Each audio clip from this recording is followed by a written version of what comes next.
Cholesterol समस्या भोगुछंती कि आपनक घरे ही हेबो समाधान।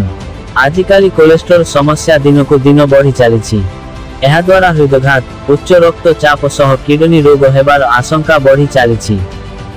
तेबे आपण डरिबार किछि नाही। एही समस्यार समाधान आपनक रोषेई घरे ही रहिछि। तेबे कोन एही जिनिस आसंतु जानिबा। आपण माने रोषेई घरे कड़ा जीरार व्यवहार करुथिबे निश्चय।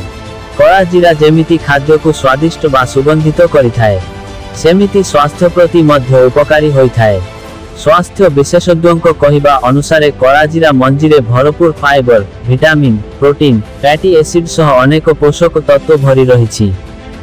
एही कड़ा जीरारु अनेक प्रकारर मेडिसिन प्रस्तुत हेबा सह किछि खाद्य मसला मध्य प्रस्तुत हेउछि।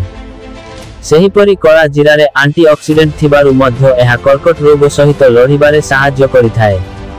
एथिसह कोलेस्ट्रोल एवं रक्तचाप जनित समस्यारु नियंत्रण करिबारे साहाय्य करिथाए। ओजन कमेइबा, आखिर विभिन्न संक्रमणरु रक्षा करिबारे साहाय्य करिथाए। दांत विभिन्न समस्या नाश करिबा सह एकाग्रता बढ़ाइबारे साहाय्य करे।